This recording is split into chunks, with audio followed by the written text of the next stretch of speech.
Assalamualaikum warahmatullahi wabarakatuh. Kami dari kelompok 11 akan mempresentasikan hasil kerja kelompok kami yang bertema Sistem Politik Dinasti Safawi.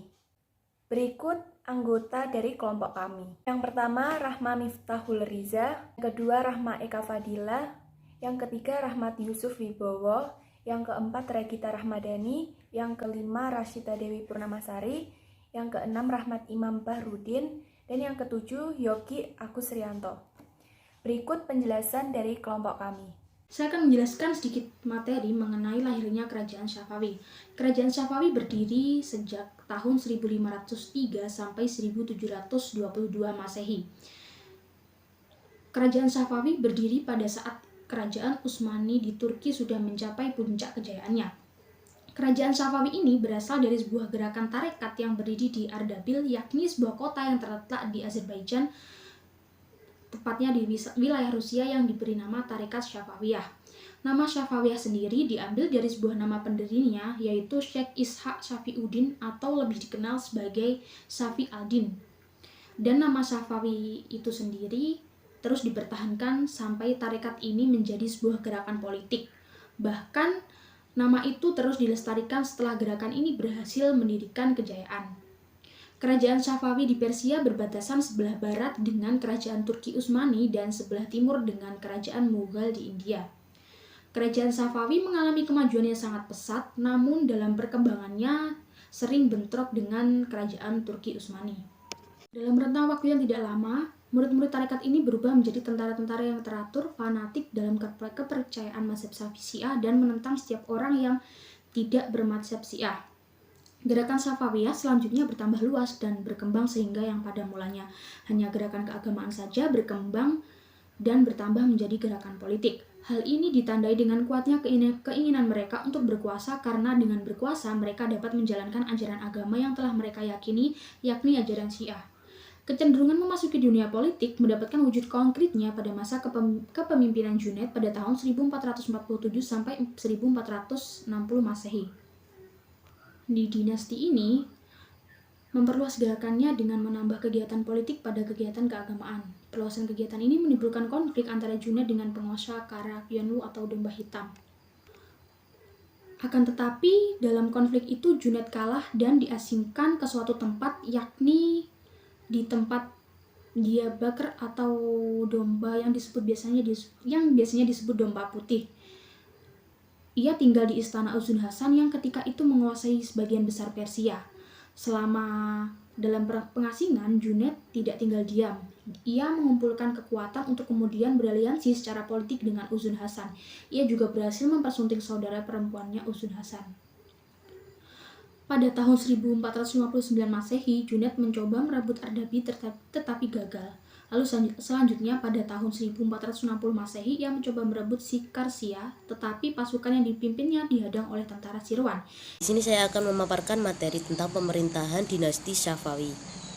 Dinasti Safawi merupakan kerajaan yang menganut sistem pemerintahan teokrat yang menjadikan Syiah Isna Asyariyah sebagai mazhab resmi negara. Kepalanya disebut dengan Syah. Syah memiliki 3 kedudukan, yaitu sebagai titisan Tuhan, Syekh Tarikat, dan keturunan Imam Mahdi atau Musa al-Qasim. Dan juga pasukan militer Hizil Basi mendapatkan posisi strategis sampai masa Syah M. Hudabenda. Struktur pemerintahan kerajaan Safawi. Secara administratif, struktur organisasi pemerintahan Safawi secara horizontal didasarkan pada garis kesukuan atau kedaerahan. Sedangkan secara vertikal mencakup 2 jenis, yaitu istana dan sekretariat negara. Dalam hal kesukuan, Hizil Basi atau suku Turki merupakan bangsa militer. Suku Tajik memegang posisi di kementerian dan sekretariat negara. Selain itu, akuntan, pegawai administrasi, pengumpulan pajak, dan administrasi keuangan. Dan dari suku Persia mendapatkan sebagai Sars atau ketua lembaga agama. Struktur pemerintahan dinasti Safawi. 1. Aktivitas penyelenggaraan negara diatur oleh Dewan Amir yang terdiri dari Amir, Wazir, Jarawan Istana, Sekretariat Pribadi Syah, dan Kepala Intelijen. 2. Urusan rumah tangga kerajaan ditangani oleh Nazir Ibuyutat yang didukung oleh sejumlah bengkel kerja atau lembaga industrial kerajinan. Buyutat Khansai Syarifah yang menghasilkan barang-barang seperti tekstil dan karpet. 3. Urusan hukum yang diterapkan dalam masyarakat di bawah tanggung jawab Sadarat. 4.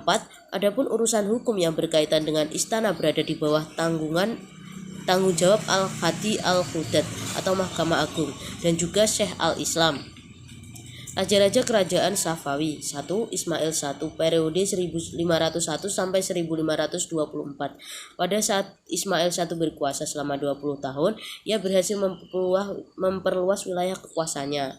Ia dapat menghancurkan sisa-sisa kekuasaan Akhun-Yulu di Hamadan pada tahun 1503 Masehi. Yang kemudian setelah itu Ismail I digantikan dengan Tahmasp I pada periode 1524 sampai 1576 dan dilanjutkan oleh Ismail II pada tahun 1576 sampai 1577.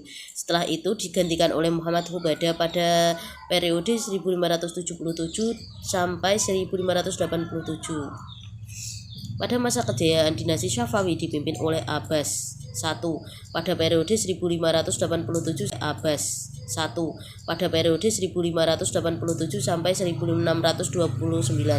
Kemajuan pada masa Abbas ini meliputi semua bidang, yaitu dalam bidang pendidikan terutama untuk perkembangan mazhab Syiah didirikan sekolah teologi serta didirikan pusat kajian Syiah di 3 kota, yaitu Qum, Najaf, dan Mashhad. Yang kedua, dalam bidang ekonomi, kemajuan pada bidang pertanian dan budaya wakaf. Yang ketiga, kemajuan di bidang tasawuf atau filsafat ditandai dengan perkembangan filsafat ketuhanan yang kemudian terkenal dengan filsafat Isyrahi atau pencerahan. Yang keempat, di bidang politik, yaitu terciptanya stabilitas negara dan perdamaian dengan Turki Utsmani dan dinasti Moghul. Kerajaan suci dan patriominal. Ideologi awal kerajaan Safawi memadukan ide tasawuf Syiah dan patriominal. Syekh mengklaim perpaduan yang mengesankan antara kekuatan duniawi dan supranatural yang tanpa batas. Syekh adalah guru spiritual yang sempurna yang memiliki karisma atau barat dan mendapatkan wewenang Tuhan. Imam Gaib mengungkapkan kehendaknya kepada Syekh melalui mimpi sebagian ide-ide sufi kerakyatan ini bertentangan dengan ajaran Islam yang sebenarnya. Misalnya, Junaid menyatakan bahwa dia adalah yang hidup, tidak ada Tuhan selain dia. Di kalangan orang Turki pengikut Safawi, pandangan sufi tentang pranata sosial ini berkaitan dengan gagasan suku tentang kepemimpinan. Semua ini mengacu kepada keyakinan bahwa kepemimpinan spiritual dan politik memiliki garis nasab khusus. Dalam upacara penobatan pada 1667, menurut Syarifuddin Syekh Al-Islam menyebut Sah sebagai keturunan mulia ras imamnya menurut hukum yang sebenarnya merupakan wakil raja atas seluruh bumi dan wakil pemimpin seluruh dunia, yakni Imam Gaib. Pemerintahan Safawi tengah mempersiapkan dunia untuk kembalinya Imam ke-12 dan pemerintahannya yang benar-benar adil. Sebagaimana dinyatakan oleh Ham sebagai satu-satunya wakil imam yang dinanti, Sah adalah pemimpin spiritual Syiah, bahkan pemimpin seluruh umat Islam. Karena itu, dinasti Safawi kembali menerapkan gelar-gelar kepemimpinan universal untuk pertama kalinya sejak akhir Khalifah Baghdad. Gelar-gelar itu memadukan kekuasaan sekular dan spiritual tertinggi. Para Syafawi berupaya menerapkan prinsip-prinsip tradisional Islam patriominal ke dalam manajemen ekonomi demi kebaikan negara dan seluruh rakyat. Tahmas membebani para gubernur dan kepala suku tanggung jawab atas kesejahteraan anak-anak yatim. Ia menuntut agar harga-harga tetap murah dan tidak ada penimbunan barang. Sarana umum tersedia ada sejumlah rumah sakit dan beberapa pusat distribusi makanan dan untuk kaum miskin. Abbas mendukung perniagaan dengan membangun pasar-pasar, terutama pasar besar di Isfahan, dan mengeluarkan berbagai kebijakan yang dirancang untuk membebaskan pertanian dan perdagangan dari kendali suku. Dalam bidang perdagangan internasional, ia banyak mengandalkan orang Yahudi, India, dan terutama Armenia. Ia mendapatkan bantuan dari Inggris ketika membebaskan Taluk dari Portugis. Ia menjalin hubungan dagang dengan Eropa, seraya menetapkan ketentuannya sendiri, bertindak sebaik-baiknya untuk memastikan bahwa perdagangan domestik tetap kompetitif. Sebagian kelompok menggunakan kekuatan sosial yang independen dan memiliki kemandirian tertentu dari pemerintah. Di daerah dataran tinggi, komunitas kesukuan tetap semi-otonom. Komunitas Armenia di Isfahan diberikan otonomi sesungguhnya. Baik, di sini saya akan menjelaskan tentang kontroversi ideologis. Pada masa pemerintahan Ismail, raja dari kerajaan Safawi, berbagai banyak kontroversi ideologis yang ada di dalam kerajaan Safawi tersebut, sebagaimana dalam pengaruh Syiah yang ada pada diri Ismail, Raja Ismail. Ia telah dikaderkan ayahnya yang telah gugur pada masa kecil. Dalam pengkaderan ini, pengaruh Syiah sangat tertanam pada Raja Ismail sejak dini. Dan awal tahun 1514, Sultan Salim membawa 200.000 tentara Turki Utsmani sehingga mendapatkan berhadapan dengan pasukan Safawi di Kalderan, barat laut. Pasukan Safawi kalah telak dalam pertempuran ini karena persenjataan Turki yang lebih maju. Kekalahan tersebut menjadi pukulan yang hebat terhadap dinasti Safawi dan Ismail secara pribadi. Dinasti Safawi terus bertahan selepas Ismail. Pemimpin Safawi setelahnya pada umumnya juga menerapkan kebiasaan anti-Sunni. Selain itu, kerajaan ini mengandung para teologi Syiah Isna Asyari, khususnya di kawasan Jabal Amin di Lebanon, untuk datang ke Iran, yang menjadikan wilayah ini semakin menyerap keyakinan dan ajaran Syiah Isna Asyari. Kontroversi Iran menjadi Syiah di bawah dinasti Safawi berlangsung secara bertahap, tapi pasti para penguasa Safawi terus melakukan tekanan dan penekanan terhadap para ulama dan masyarakat Sunni agar mereka mengubah keyakinannya kepada Syiah pada awal masa pemerintahan Safawi. Ulama Sunni di Iran sebenarnya masih memiliki peranan yang cukup penting, bahkan mampu mempengaruhi Sultan ketiga dinasti Safawi pemerintahan pada tahun 1576, Ismail II, sehingga cenderung kepada Sunni. Tetapi pemerintahan Ismail II tidak berlangsung lama, hanya sekitar 14 bulan saja. Ia meninggal dunia secara misterius. Walaupun pada awalnya diam-diam tetap berpegangan pada keyakinan Sunni, namun pada akhirnya ulama yang menduduki jabatan pemerintahan Syafi'i didominasi oleh kalangan Syiah. Apa yang telah berlaku pada dinasti Safawi menjadi titik tolak penting terbentuknya masyarakat Iran seperti yang kita dapati pada sekarang. Saya Yogi Agustrianto akan menjelaskan mengenai kerajaan versus agamawan. Ketika perkembangan ini mulai menyentuh dasar-dasar ortodoksi Syiah, rezim Safawi memasuki suatu hubungan yang tidak begitu harmonis. Seiring perjalanan waktu, kalangan Usyuli dengan teori politik Imamiyah, mereka mulai menentang klaim dinasti Safawi terhadap kepemimpinan karismatik dalam agama maupun politik. Tahmas berkoar bangga betapa Daulah Safawi telah memberdayakan masyarakat sehingga bisa menghapuskan jejak-jejak penindasan dan kebodohan. Akan tetapi, ia mengakui Al-Karaki sebagai wakil imam. Secara implisit, ia melepaskan diri dari klaimnya sendiri sebagai pemimpin agama. Tampaknya Tahmas ingin memisahkan otoritas agama dari politik. Tetapi layaknya di dunia Kristen abad pertengahan, upaya pemisahan tersebut hanya berujung pada tergilasnya yang kedua oleh yang pertama. Fenomena itu misalnya ditunjukkan dalam upacara-upacara penobatan yang menempatkan mujtahid zaman Syekh al-Islam Isfatan sebagai pemberi otoritas kepada Syiah.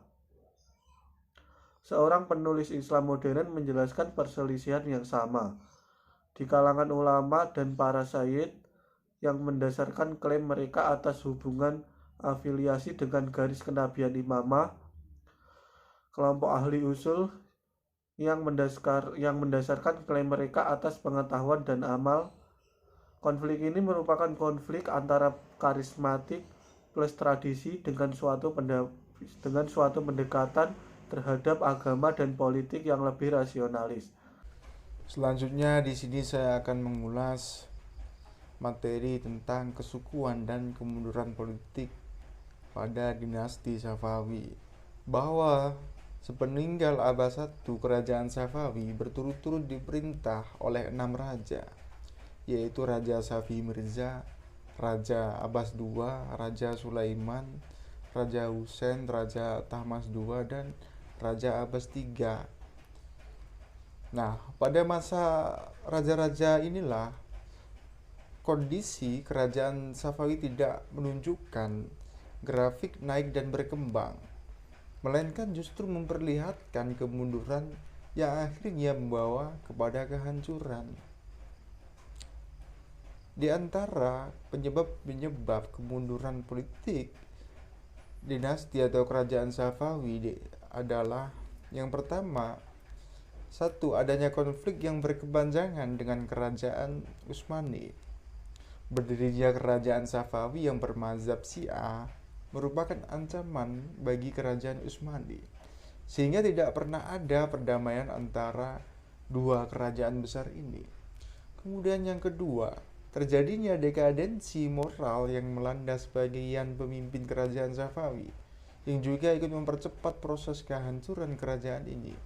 Raja Sulaiman yang pecandu narkotik dan menyenangi kehidupan malam selama 7 tahun tidak pernah sekalipun menyempatkan diri menangani pemerintahan. Begitu pula dengan Sultan Husain. Selanjutnya yang ketiga, pasukan gulam atau budak-budak yang dibentuk oleh Raja Abbas I ternyata tidak memiliki semangat perjuangan yang tinggi seperti semangat Khizil Bas. Hal ini dikarenakan mereka tidak memiliki ketahanan mental karena tidak dipersiapkan secara terlatih dan tidak memiliki bekal rohani. Kemerosotan aspek kemiliteran ini sangat berpengaruh terhadap lenyapnya ketahanan dan pertahanan kerajaan Safawi.